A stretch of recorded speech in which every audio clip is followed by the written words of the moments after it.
হাজরা মোড়ে পিস্তল সহ এক যুবককে আটক করে পুলিশ।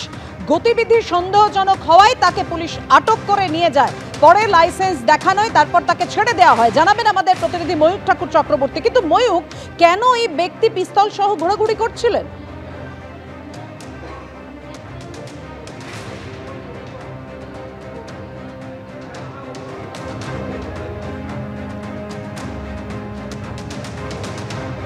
আপনাদের জানিয়ে রাখি, হাজরা মোড়ের কাছে পিস্তল সহ যুবক আটক। গতিবিধি সন্দেহজনক মনে হওয়ায় আটক অস্ত্র সহ ওই যুবক। কিন্তু কেন অস্ত্র নিয়ে ঘোরাঘুরি করছিলেন ওই যুবক জানতে চায় পুলিশ। পিস্তলের লাইসেন্স দেখানোর পর তারপর ছেড়ে দেয় ওই যুবককে পুলিশ।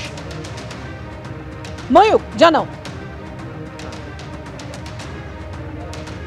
ময়ূক, দেখো, যেটা জানা যাচ্ছে যে গতকাল দুপুরবেলা দক্ষিণ কলকাতার হাজরা রোডে এক ব্যক্তিকে দেখতে পাওয়া যায়, যার মুভমেন্ট সাসপিশিয়াস ছিল, সন্দেহজনক ছিল। এরপরই ওখানে কর্তব্যরত পুলিশ আধিকারিকরা ওই ব্যক্তিকে আটক করেন। আটক করে দেখা যায় যে তার কাছে অস্ত্র আছে। এরপরই পুলিশ আধিকারিকরা তাকে জিজ্ঞেস করেন যে অস্ত্র নিয়ে ওই সেন্সিটিভ জায়গা, কারণ ওখান থেকে কিছুটা দূরে মুখ্যমন্ত্রীর বাড়ি রয়েছে, ওই সেন্সিটিভ জায়গায় কি করছে। এরপরই সে জানায় যে সেই অস্ত্রের জন্য তার কাছে লাইসেন্স আছে এবং সেই লাইসেন্স সে পুলিশ আধিকারিকদের কাছে শো করে।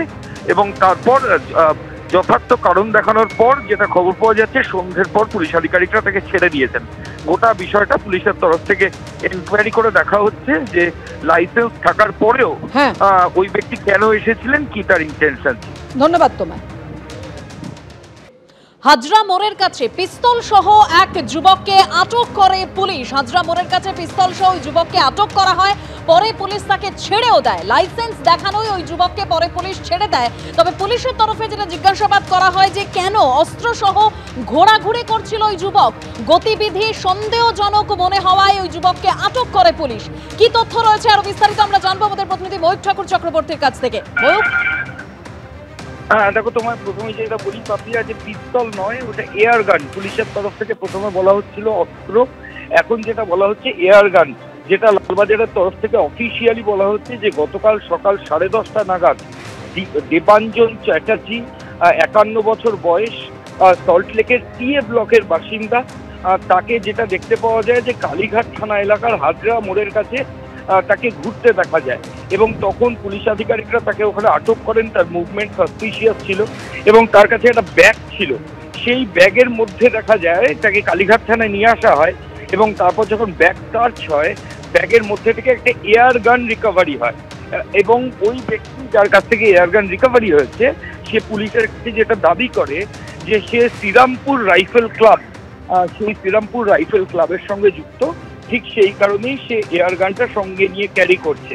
এছাড়াও কলকাতার একটি নামী ইংরাজি মাধ্যম স্কুল, সেই স্কুলের সে শিক্ষক।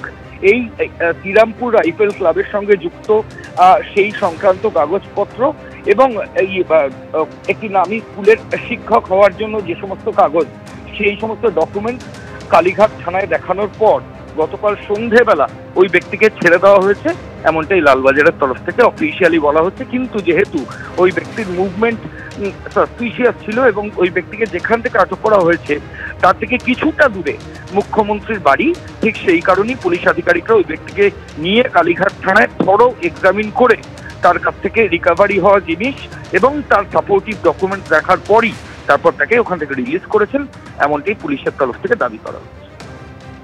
ময়ূক, তুমি আমাদের সঙ্গে থাকো। যে খবরের দিকে আমাদের নজর রয়েছে, হাজরা মোড়ের কাছে এয়ারগান সহ যুবক আটক।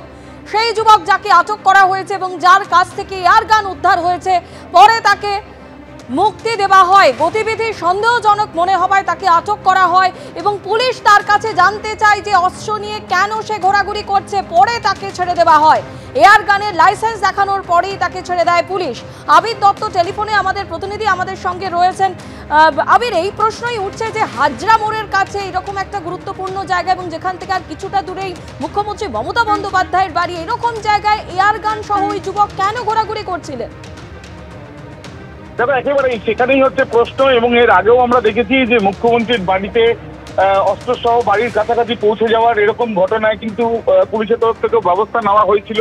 এবারও দেখা যাচ্ছে যে গতকাল সকাল 10:30 নাগাদ এই যে ঘটনা, সেই ঘটনায় দেবাঞ্জন চ্যাটার্জি নামে 51 বছর বয়সী যে ব্যক্তিকে ইতিমধ্যে ধরা হয়েছে এবং তাকে জিজ্ঞাসাবাদের পর, এখন অব্দি গ্রেপ্তার করা হয়নি, তাকে জিজ্ঞাসাবাদের পর ছেড়ে দেওয়া হয়েছে এবং তার কাছে একটি এয়ারগান রয়েছে এবং যে এয়ারগানটা পাওয়া গেছে সেখানে বেশ কিছু গুলি, সেগুলো দেখে মনে করা হচ্ছে এই গুলিগুলো সাধারণত যে পাখি শিকার করে যারা, তাদের কাছে এরকম ধরনের গুলি থাকে এবং সেই ব্যক্তির কাছে একটি যে গাড়ি থেকে, 4 চাকার একটি গাড়ি থেকে সে নামে এবং ফতুয়া পরা ছিল অবস্থায় সে, এবং তার একটি ব্যাগ হাতে সে কিন্তু মুখ্যমন্ত্রীর বাড়ির দিকে এগোতে থাকে এবং যেটা জানা যায় যে WB02AN8647 এই নম্বরের একটি গাড়ি, সেই গাড়িতে করে সে নামে এবং প্রথমে তার একটি ভিজিটিং কার্ড, যে ভিজিটিং কার্ডে সেখানে প্রথমে পান পুলিশ আধিকারিকরা যখন তাকে দেখে সন্দেহ হয় তাকে আটকান এবং মূলত যারা সেখানে সিকিউরিটির দায়িত্বে রয়েছেন তারাই প্রথম ধরেন এবং তারপর একটি ভিজিটিং কার্ড পাওয়া যায়, সেখানে তার 2টো মোবাইল নাম্বার এবং 2টো ইমেল আইডি লেখা এবং তার সঙ্গে সঙ্গে তাকে যখন সেখানে বলা হয় যে কি কারণে তিনি যাচ্ছেন, তখন তার বক্তব্য বেশ কিছু অসঙ্গতি মনে হয় এবং তারপরে তার ব্যাগ সম্পূর্ণভাবে যখন সার্চ করা হয় সেখান থেকে এই এয়ারগান এবং কিছু গুলি সেখানে একটি বাক্সের মধ্যে, এছাড়াও ভোটার কার্ড পাওয়া গিয়েছে এবং Aadhaar card, driving licence, PAN card এবং তার একটি ডন বস্কো স্কুলের আইডি কার্ড, যে ডন বস্কো স্কুলে তিনি টিচার এমনটাই তিনি তার পরিচয় দিয়েছেন।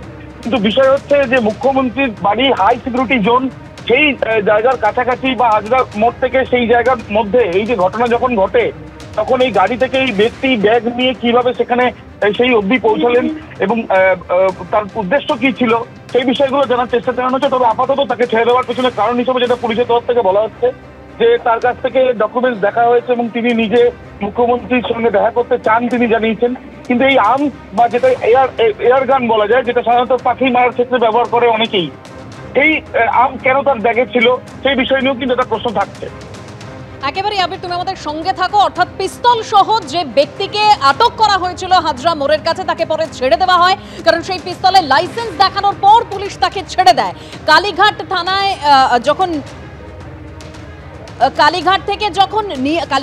যখন নিয়ে আসা হয় তখন তার কাছ থেকে এয়ারগান উদ্ধার করা হয় এবং তার লাইসেন্স যখন দেখানো হয় তারপর তাকে ছেড়ে দেওয়া হয়। ময়ূক ঠাকুর চক্রবর্তী আমাদের প্রতিনিধি রয়েছেন আমাদের সঙ্গে টেলিফোন লাইনে। ময়ূক, যেটা জানা যাচ্ছে যে অস্ত্র সহ কেন ঘোরাঘুরি করছিল এই ব্যক্তি, যেটা পুলিশের তরফে জানতে চাওয়া হয়, পুলিশ সূত্রে কি জানতে পারছো? আর দেখো, মুখ্যমন্ত্রীর বাড়ির সামনের যে রাস্তাগুলো রয়েছে, হরিশ চ্যাটার্জি রোড, হাজরা রোড, ওই প্রত্যেকটা রাস্তায় পুলিশ সবসময় 24/7 ডেপ্লয়েড থাকে। গতকাল সকাল 10:30 নাগাদ হাজরা রোডের কাছে একজন ব্যক্তি, তার মুভমেন্ট সাসপিশিয়াস ছিল, তার পিঠে একটা ব্যাগ ছিল, তাকে পুলিশ ওখান থেকে ইন্টারসেপ্ট করার পর পুলিশ তার ব্যাগের ভেতর থেকে কালীঘাট থানায় নিয়ে যাওয়ার পর দেখে যে একটা এয়ার গান রয়েছে। তখন পুলিশ জিজ্ঞেস করে যে চিফ মিনিস্টারের বাড়ির সামনে এই জায়গায় সেই এয়ার গান নিয়ে কেন কি ঘটছে। ওই ব্যক্তি পুলিশকে জানায় যে সে শ্রীরামপুর রাইফেল ক্লাবের সঙ্গে যুক্ত, এর সঙ্গে পার্ক সার্কাসের ডন বস্কো স্কুল, কলকাতার ডন বস্কো স্কুল, সেখানেও তার সঙ্গে তার টিচার এবং সেই সংক্রান্ত যাবতীয় আই কার্ড সহ বিভিন্ন যে ডকুমেন্ট সেগুলো পুলিশের কাছে ওই ব্যক্তি শো করে এবং তারপর সন্ধেবেলা ওই ব্যক্তিকে ছেড়ে দেওয়া হয়েছে। কিন্তু যেহেতু মুখ্যমন্ত্রীর বাড়ির সামনে ওই ব্যক্তি কাছাকাছি পৌঁছে গেছিলেন, ঠিক সেই কারণেই তাকে আটক করে নিয়ে যাওয়া হয়েছিল। কিন্তু কি উদ্দেশ্যে এই এয়ারগান নিয়ে ওই ব্যক্তি ওখানে গেলেন সেটা এখনো অস্পষ্ট। ধন্যবাদ ময়ূক।